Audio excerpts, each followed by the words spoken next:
Coming up next, why your benefits aren't the benefits you should be paying the most attention to. And then stress has got U.S. teachers ready to leave. We'll dig into that. Plus, we take your calls, and it all starts right now.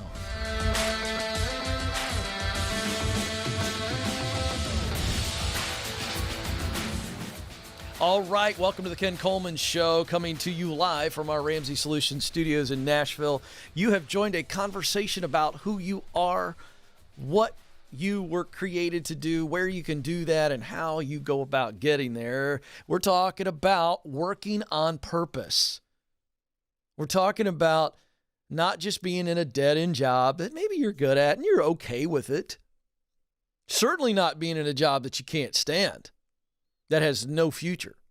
We're talking about using what you do best, your talent to do work you love, your passion to produce results that matter to you, your mission, and making the income you need and the impact you want in one job, and having a ladder to where you could keep growing and progressing and step into that dream job to truly work like no one else. This is what we talk about.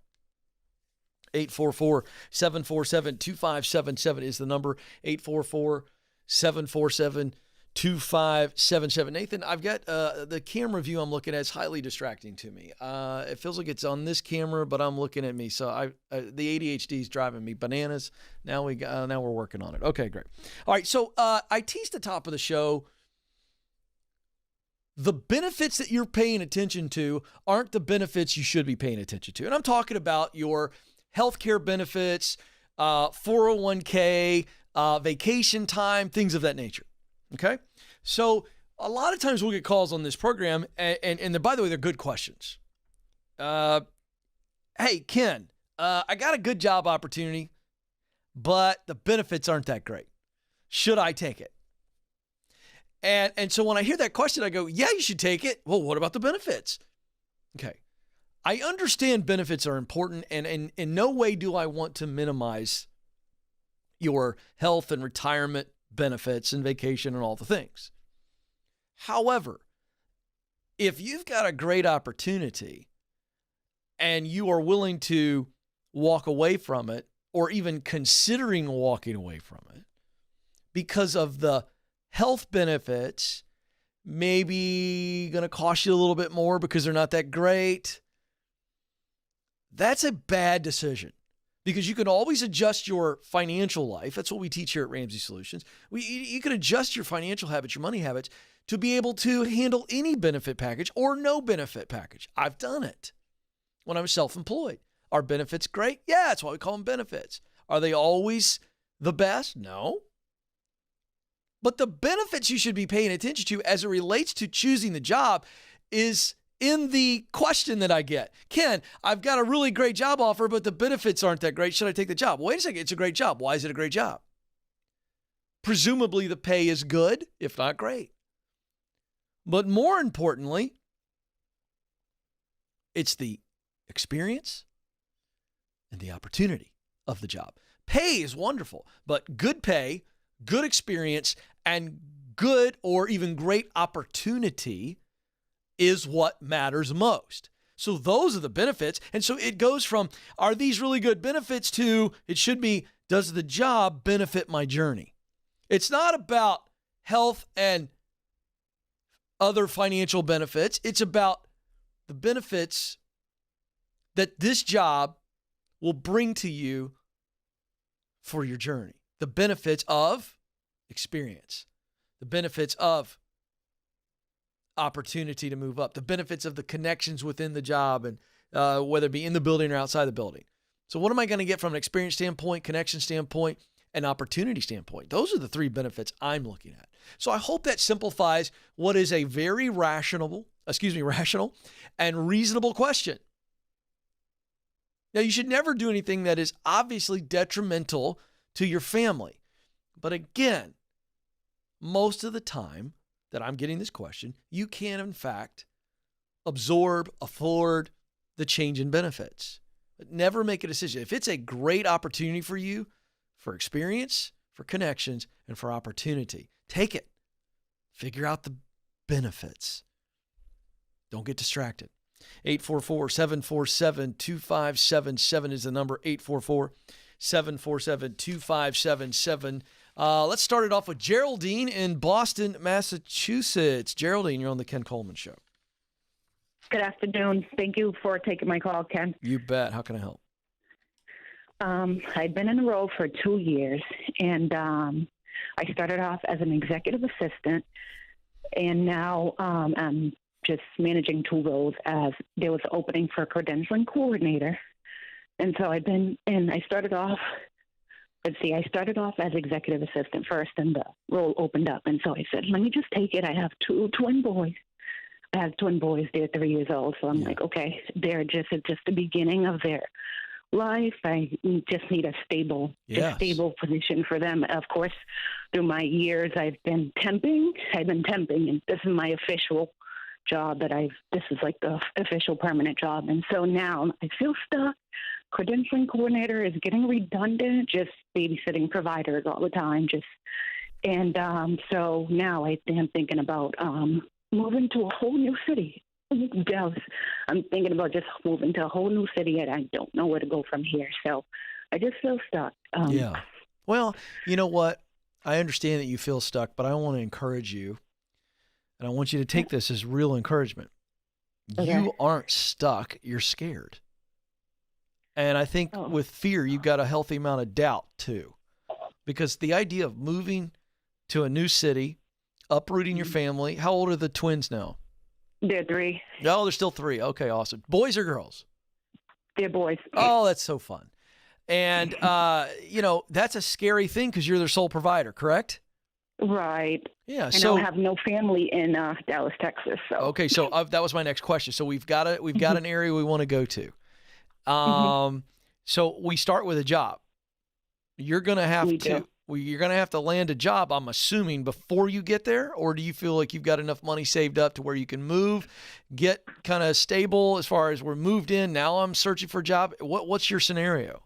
No, it'd be hitting off a job before we go there because I have emergency backup fund, but I just feel like I just need to hit off a job first. Absolutely. We don't want you to touch the emergency fund at all. Right. and until we have an emergency. All right. So what's the kind of work that you feel best qualified to do? I started off as HR, human resources role, and so I think I'll be able to find something. I think so too. No question. Great job market. So where do you want to end up professionally? What would be a dream job, or at least an industry where you think you might want to be long term? You want to stay in HR and move up, or is there some other direction? I just want to, of course, go back there and stabilize, and don't want to work for someone else for the rest of my life. Oh, and so interesting. I want to, have my own business. What would that look like? Just get a job first. It would be in the, of course. Didn't even decide that. I haven't concrete, but I've been going back and forth. So on what? I want to know. It's going to affect my advice. I want to know what you're thinking about. It would be fashion. It would be in just selling, or I haven't really put that together yet. So that's okay. I just wanted to get your heart activated a little bit in the midst of this. Fine. Okay, because this is a big, scary move. So when you called me and say you're stuck, what do you most need my help with? How to find the jobs in Dallas? Not how to find the job. It's my toddlers are 3 years old now. And so just should I make the move? As actually I just found out today that my boss, my COO, which she just put a new position out that she's hiring for executive assistant. So I'll be mainly focused on credentialing coordinator. So that basically is concreting. It's pushing my decision even more to go forth with what what's been in my heart, as of course I've been fasting and praying. Yeah, because you don't want to do this. Yeah, so it's like a sign, isn't it? Kind of pushing you out of the nest. So if you're asking me what you should do, I think you should follow the path of your heart. Perfect. And you've chosen Dallas for a reason. You've got some thoughts on that. Hopefully you have some connections and can build some relationships there, but you've got to follow your heart. And so I'm going to tell you that this is a sign, and you should pay attention to the sign, because all this sign is doing is confirming what your heart's already telling you, true or false. Thank you so much. Appreciate it. You're awesome. You're amazing. You are not wacky. You are not delusional. do this the right way, be patient until you find the right thing in Dallas, and then start this new chapter. I'm really proud of you. Really proud of you, Gerald, and thanks for the call. Let's go to Andy in Indianapolis, Indiana now. Andy, you're on the Ken Coleman Show. Hey, Ken. How's it going? I'm living the dream, Andy. What's going on? Hey, so I have a question. First of all, thanks for taking my call. My question is, what is the right next step for me to get to my quote-unquote, I guess, dream job? Okay, well, let's look at this. I love that you asked about steps because I've got 7 stages. So quick review for you and the rest of the audience. There's 7 stages to doing what you were born to do. Stage 1 is get clear. That's where you actually begin to do the self-awareness assessing, and you're looking at what do I do best, my talent, what work do I love to do, that's passion, and then what results do I want to contribute to the world. That's mission. So where those 3 align, it's like a big neon blinking arrow pointing to the marketplace, the real world, where jobs and career paths exist that are all within that contribution zone, that sweet spot where you're using what you do best to do work you love to produce results that matter. So that's get clear. Stage 2 is get qualified. That's where we're actually getting we're getting the learning, getting the experience, and that's going to cost us time and money. All right, that's get qualified. Stage 2. Stage 3 is get connected. You can be in stage 2 and 3 at the same time because while I'm getting qualified, I can make connections. Make sense? Right. Yeah. So while I'm in stage 3 getting connected, I'm doing that so that opportunities come to me, knock on my door, and allows me to step into the next stage, get started. That means I start in this new career, and now I'm all about focusing on getting into stage 5, which is getting promoted. I'm on the ladder in stage 4. I'm climbing the ladder in stage 5, get promoted. Eventually, you climb the ladder, you keep getting promoted till you step into what you just asked about, the dream job, which is stage 6. And then finally, when you're in stage 6, you've reached the top of the hill, but now your view changes. And so the money's there, the meaning is there, but now we're expanding the vision and we're working not for paycheck, we're not working for acclaim, we're working for purpose, leaving a legacy. So when you ask me, how do I get to the dream job? You walk through those stages. Where would you say you are on those stages? I would say that I think I'm just getting the stages mixed up. I think I'm really strong at getting connected and networking.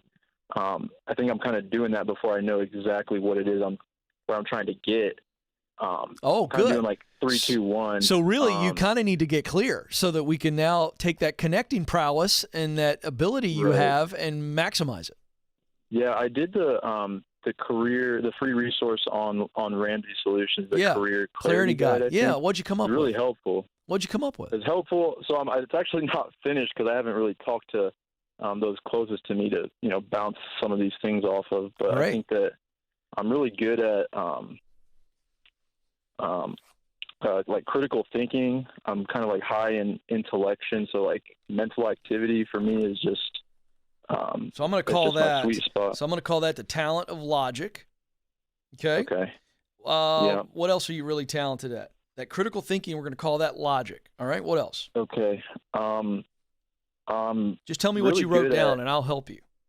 Right. I wrote down coaching, like mentoring. You're good at that. Yeah. Okay. So let's call that. So there's 2 talents that fit together there: communication and connection. You see the difference? Right. One is the ability to speak and formulate thought. It doesn't mean public speaker, but you just have verbal talent. But connection, boy, that's next level. That's where people trust you because they like you. And I think you probably have those 2 talents, yes? Yeah. All right. Anything else? What else did you write down? I also wrote down working with people. I worked in ministry immediately after college, just ended last year. And I don't know, like working with people is something that I feel like I have a knack for. And also just like planning and strategy. My degree's in urban planning. I just kind of. Oh, interesting. I don't know. It's just okay. Like, I get it. What I do. So I'm going to say that's the talent of organization. Oh, okay. You get that? Yeah, just don't look at my bedroom, I guess. Yeah, but that's not what I'm talking about. I'm not talking about, when I say organization, you're great at organizing thoughts. Right. Correct? Okay. Yeah. Or we could say inspection. Now I'm thinking high level here. These are buckets of talent. Maybe it's inspection, that the ability to analyze, right? Mm-hmm. Is that more like you? Yeah, I All believe right. so. So let's drop organization and say inspection. You have the talent of looking at things, diving deep, analyzing, doing something with it. True or false? True. All right, great. What'd you write down for passion? Work you love? That's something that's changed a bit. I really like working with things. I mean, I said I got my degree in urban planning. I wanted to be an architect since I could talk. I went to architecture school. Yeah. Worked in construction since leaving ministry in COVID. And I don't know. I just feel like I'm humming when my hands are on something, and I don't know, just things. I don't know how. Well, you know what? You know what I'd call that? Making. Okay. You understand what I'm saying? I'm talking broad here. Yeah. You have the talent of making, or you could call it finishing. You know, the idea of you fix something or you solve things. So it's either, are you fixing or creating when you're working with your hands? I don't know. Probably a little bit of both. Probably more making. That's what I think. So we could call that making and solving, right? So sometimes you can solve a problem with your hands, right? The door's off the hinge. I'm going to go solve that. You enjoy working with your hands. Okay, what else? Anything else you wrote down? I wrote down architecture, engineering. It's just I'm kind of like a nerd when it comes to stuff like that. I love it. Love that. I really love like real estate development. I live here in Indianapolis. I feel like I'm constantly looking at, what's going on around the city, what kind of different deals are being made, what stuff's looking like. Yeah, that's good. All right, so let's talk about mission. What'd you write down for results that matter to you? If you're working and you're doing this kind of work of making and solving, maybe some finishing type work, that's the type of work you enjoy. What are the results of that you go, man, if that's what I'm creating in the workplace, boy, I'm a happy camper. What'd you write down? I mean, I think that like my mission really is people. I really do like helping people get to where they want to be, and by doing that, like just really serving them in any way that I can. My mission, I feel like I love teaching people. In my mind, I guess I call it like tactile literacy. I know you've talked on your show. I listen all the time. You say you can't swing a hammer. I can't. I just want to sit down and talk to you about that. I wish I could just pop into your office. Yeah, so I'm going to tell you what I think. Teaching people. I love it, dude. So I think your top missional results that you want to create, and these are high-level buckets, are service and influence. I think you want to serve people by influencing them to make change. And I think if you're teaching, it's all about influence. Follow? Yeah. The very core of teaching is really service and influence. Serving somebody by influencing them. Now we start to say, what all's underneath that? Well, if you want to start, some type of handyman school, or I don't know, you could go a lot of different ways with this. It comes down to the people you most want to help and the problem you want to solve. Right. And I know I walked you through that. So what'd you come up with? That's actually where I find trouble. I can't really get very specific with myself when it comes to like who exactly I want to help. Exactly. So that's where I'm kind of stuck. That's right. You're stuck because you're having a hard time answering the question literally because you're trying to think about the job. Right? Okay. Yeah. I guarantee it. If you just say, who are the people I most want to help, and you forget about how you would do it professionally, and you just go, here's the people I most want to help. So really, is it people who own homes or people who want to own homes? That's what you got to answer. So now we've walked through all this and we got your brain firing. And underneath of it, your heart's going, yes, yes, yes, I promise you. So you've listened to the show a lot. And you've heard me do this to people before. What would you do tomorrow if you knew you could not fail and you didn't have to commit to it the rest of your life? What would you do? Just say it. Does this include school? No. Just say what you want to do. What's the end result? I would love to. I wish that working like for a design build company and like really getting into the nitty gritty of architecture and building, I just wish that was a path for me right now. That was, Well, it I'd is. make more than 15. It is a path. You just got to get qualified. Now we're back to the stages we started off with. Wait a second. Okay. What must you do to get qualified to get in the field? I don't think you have to do much for you to just get in, even if you just start working for a framing crew and for a really good, healthy contractor and you start learning some of that. Or if you want to go work for an architecture and design firm, you got a degree in it. Mm-hmm. So what must you do to get into that field and get on the ladder and then start climbing the ladder? You're overthinking this, Andy. Yeah. You know what you want to do. I think I might just be a little apprehensive because like I said, after COVID, I got into working carpentry with seemed like, the dream place, the design build place I've been looking for, but I got let go in the winter. But that had nothing to do with you. Yeah. I don't know. Maybe it did. Maybe you did something. Yeah, I don't know. But did you learn something from it? Oh, yeah. All right. For sure. Here's what I want you to do. You need to turn rejection into redirection. And now you go, I learned something from that. I'm going to apply what I learned. But the fact of the matter is, I know I have the talent to do this. I know I love the work. And I know it's going to produce results that matter to me. And I'm not going to accept the fact that what my brain's been telling me is not true. I'm not going to accept that I'm a failure and that I've got nothing to add. I'm going to listen to my heart. I'm going to move forward. Do you understand, Andy? Yeah. So start moving forward. Stop thinking and start doing. 844-747-2577 is the number. Quick break. When we come back, we got a lot of teachers listening. And stress is making people leave the profession. I want to say pause. Let's dive into this. This is the Ken Coleman Show.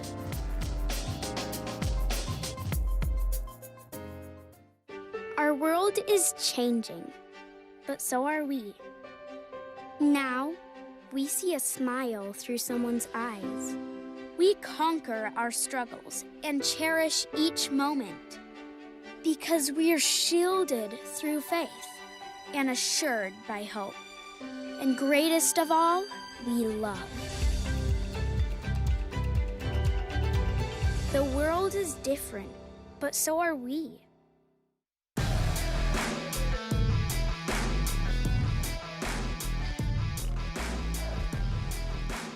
Welcome back, folks. This is the Ken Coleman Show. We're helping you move from paycheck to purpose, and it's all along the journey. I mean, people are in the 7 stages. Get clear, get qualified, get connected, get started, get promoted, get the dream job, give yourself away. No matter where you are, we are here to help you keep moving forward. And some of you, you're in that stage 1, stage 2, get clear, get qualified, and you're ready to start.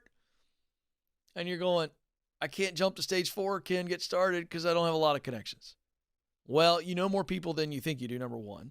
But number 2, what if I told you that ZipRecruiter.com is where I would send you for one part of your overall strategy? Yes, you need to get connected and use the proximity principle, but ZipRecruiter.com is the number 1 job site in the world. And here's the reason. They've got companies signed up that are paying them for talent.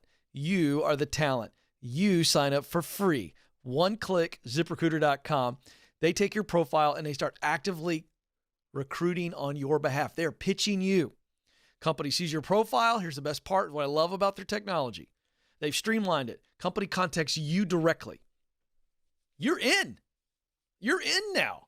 Now you got to win. And I've prepared you for that. We've got the resources at KenColeman.com. So it's a wonderful partnership. I'm very excited. And they're delivering the results.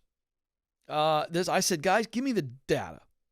Candidates who are invited to apply on ZipRecruiter.com are nearly 3 times as likely to get hired. They're winning. It's another arrow in your quiver. Go to ZipRecruiter.com. I don't know why you wouldn't sign up. It's free.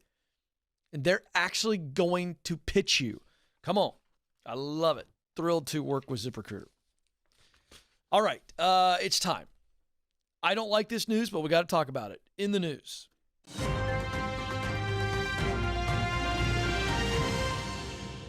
U.S. News and World Report headline, stress has many U.S. teachers leaving the profession. New survey suggests that the pandemic could be driving even more teachers from this profession. Teacher stress was already a big issue. This is not a new topic. And we were getting these calls on a regular basis prior to COVID. Hey, Ken, I'm burned out. I used to love teaching. I don't love it anymore. Help. Got these calls all the time. But now, Rand Corp and Elizabeth Steiner have done a new study. And they found that nearly 1 in 4 public school teachers may leave their job by the end of this school year. That's up from 1 in 6. They also found that teachers were nearly 2 times more likely to say they had a frequent job-related stress incident and nearly 3 times more likely to report symptoms of depression. Wow. This is compared to working adults in the general working population.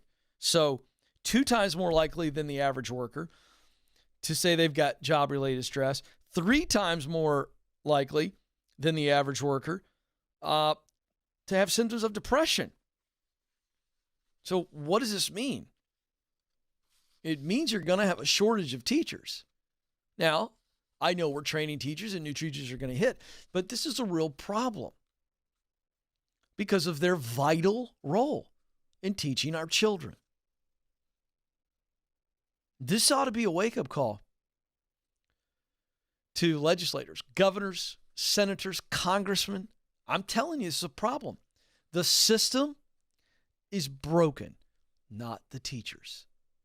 Let me say it again so somebody doesn't misinterpret me, even though no matter how clear I say it, someone will twist it.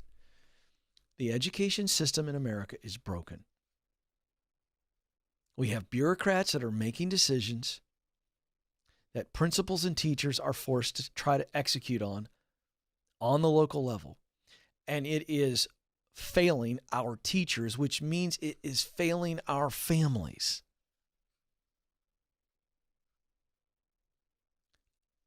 I'll be honest with you. I don't think it's a difficult fix, but we're going to have to get the test scores and the pressure on schools for funding out of the equation and the paperwork out of the equation.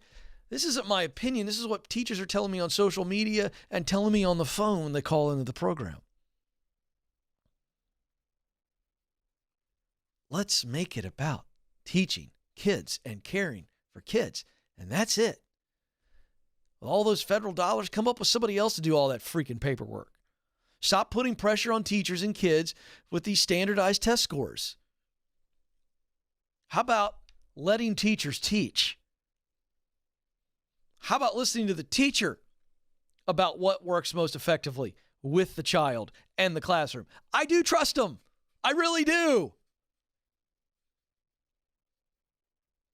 And by the way, if you're out there watching this and you kind of go, oh, Ken, you're old fuddy-duddy and you're out of touch and you're this and that and that, why don't you actually go talk to teachers?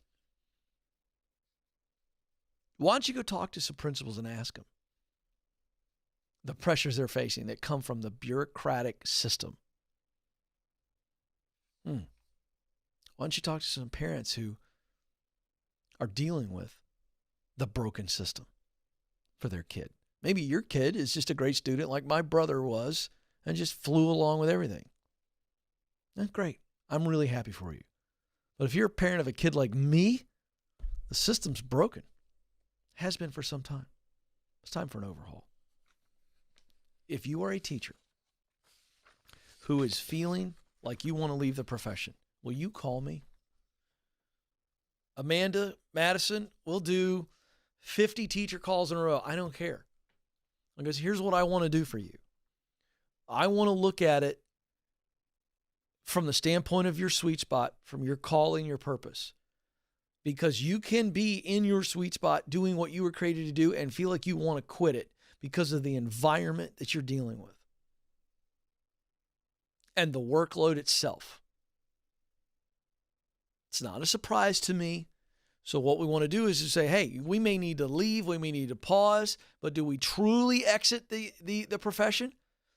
Or do we stay in a place where we are instructors and guides and trainers? Because that's what a teacher is. Don't walk away completely until you know that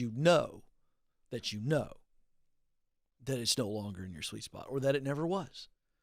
Please, I beg of you, because you're too important. Too important. And we cannot keep this up. My mission is not to Washington, D.C., but there are times like this where I feel like maybe it's got to have a component. The education bureaucrats, the politicians, the special interest, the teachers' unions, there's so many players involved. And then policy gets created that churns through the very people who were put on this planet to love and instruct kids. And that's a problem. Politics does not belong in education. I know that it has to be involved when you're talking about public funds. I get it. But at some point, you, the people, we, the people, need to say enough is enough. We've overcomplicated teaching kids. And it's hurting us big time. 844-747-2577 is the number. Let's go to Mia in Indianapolis, Indiana. Mia, you're on the Ken Coleman Show. Hi, Ken. Hi, Mia. How are you? I'm good. I'm particularly nervous. Hey, Mia, before you dive in, can you maybe move that phone a little bit? You sound very muffled. How about now? Is this better? That's better. Thank you. How can I help? Okay, thank you. Yes, so I have a question about how to initiate a salary increase conversation. A little background is my situation is a little complicated. I was fortunate enough to get into the position to be reporting to the CEO directly 2 years ago. To essentially was a position created it's a new division, trying to build up that division. And then towards the end of last year, I had the opportunity to become a part owner of the company through the company's restructure. But because of that, I think things just kind of moved quickly. The identity of what I do and my position was kind of left out in the discussion. Yeah. So my day-to-day duties haven't really changed, and we really didn't have the chance to discuss anything about salary increase because of the change and that kind of thing. So that's weird. So basically, to... are you telling me they promoted you but didn't actually promote you? I guess that's what it is. Sounds like it. Like they told you it was a promotion, yes? They didn't use those words, but it felt like it. Well, what made it feel like a promotion? Because I don't want to confuse this even further. So maybe they don't think it's a promotion. Because here's the reality. What made it feel like a promotion when in all reality it doesn't sound like your duties changed very much at all, and certainly your income didn't. Right. My duties, I guess my responsibilities were increased. The scope of work increased. Okay, so more work, and would you say more influence? Yes. Okay, definitely. that feels like a promotion. Okay, good. Yeah, I think that's right. This is just bad leadership, to be honest with you, Mia. It's really bad. The fact that the conversation about compensation didn't come up is that's not an accident. If it is, it's even worse leadership than I thought. Do you agree with me or disagree with that thought? That's a really strong statement. I agree. I think because the company is small. How many employees? Actually, it's not that small, maybe over 100. Is it family owned? But we definitely feel like a very small company. You know, yeah, the 100 people. culture is very small. 100 people small. You're absolutely right. That's a small company. And is it a founder owner? Somebody who was the founder of the business and built it up? Yeah. Mm-hmm. Who's your leader? Who's your direct report? It's that person. Oh. Is the owner a direct report to how many people? Are you asking like whom I'm reporting to? Or? Yeah, well, you told me that you report to the owner. Yes, I do. I'm saying how many other people report directly to the owner? If you were to show me an org chart. Maybe I'm thinking another 4 or 5 people. Yeah. Okay. So so here's the deal. The fact that this person didn't bring up a compensation change, you're telling me it wasn't discussed at all, or it was discussed as maybe, and we just kicked the can down the road. I need to know what was discussed at all, anything at all around compensation. Not directly related to the change. There was a compensation discussion as a part of the so-called annual review. But the annual review was like, okay, you did great, give you the standard increase, and that was that. How long ago was it that you took this new position?